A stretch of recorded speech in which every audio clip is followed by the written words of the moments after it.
How long would it take to cruise the solar system? While we may be just a speck in the Milky Way, and while the Milky Way may be just a speck on the landscape of the universe, our solar system is still really, really big. As we're sure you remember from grade school, the solar system is the group of local planets, asteroids, and other small objects that orbit our sun. Travelling outwards from the sun, we have Mercury, Venus, Earth, and Mars. After Mars comes the asteroid belt, a chaotic cluster comprised mostly of rock and metal. Then come the gas giants, Jupiter and Saturn, followed by the icy outer planets Uranus and Neptune. Beyond Neptune lies trans-Neptunian objects, including things like comets, dust clouds, natural satellites, and dwarf planets like Eris and Pluto. Finally, and far beyond everything else, there's the Oort cloud, a theoretical cloud consisting of space dust and debris that marks the solar system's end. While experts firmly believe that this cloud exists, no direct observations have been made of it. It's just too far away.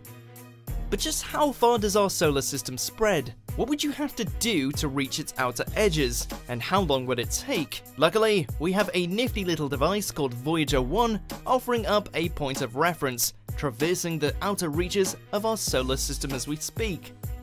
The Voyager 1 space probe was launched by NASA on September 5th, 1977, and is currently still travelling at around 35,000 miles per hour.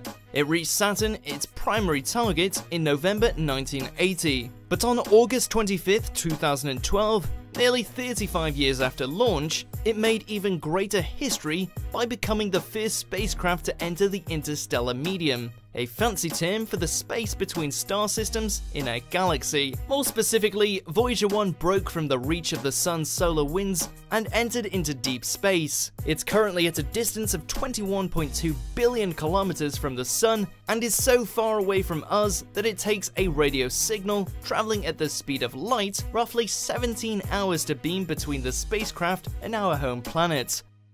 Sounds like a lot, right? Well, while the monumental achievements of Voyager 1 should never be underestimated, we're still very far from making an even semi-significant dent in the solar system as a whole. It would take Voyager 1 another 300 years just to reach the inner edge of the interstellar Oort cloud, and up to 40,000 years to breach the cloud and finally break free from our solar system completely. In truth, the solar system, and space in general, is just way too big for earthly measurements like miles and meters. To measure distance in space, astronomers use something called an astronomical unit, with one unit equaling the average distance from Earth to the Sun, or 150 million kilometers. If you were to somehow drive a car to the sun at highway speeds of 100 kilometers per hour, you'd eventually reach your destination in 1,500,000 hours, or 171 years. So no one's surviving that. But let's say you splashed the cash, pulled some strings, and took the fastest air-breathing manned aircraft in the world, the Lockheed SR-71 Blackbird. Traveling at constant top speed, it would take you just 42,492 hours to reach the sun, or just under 5 years. In contrast, definitely doable.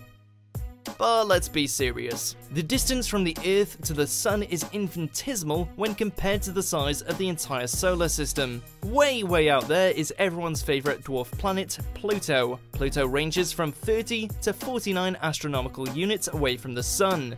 So at its average distance, it's almost 6 billion kilometers away. Light traveling from the sun takes about 5.5 hours to reach Pluto. Driving a car at highway speeds, it would take you 6,849 years.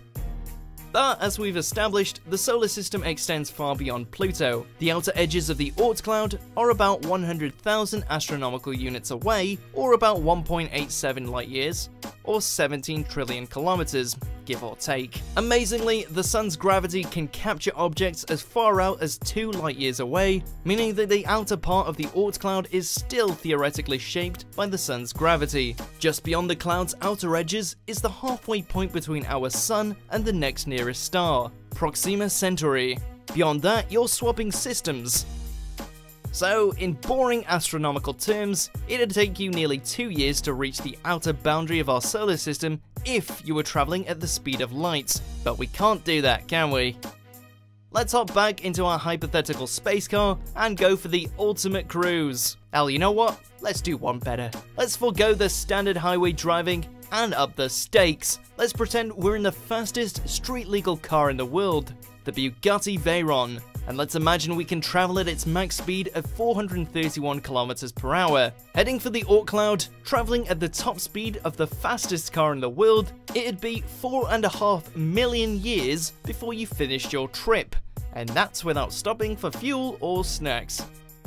Now let's again pilot the fastest ever aircraft, the Lockheed SR-71 Blackbird. The Blackbird's 8 times faster than the Veyron at top speed, so the trip does shorten. But it'd still take you an eye-watering 550,000 years to reach the fabled finish line.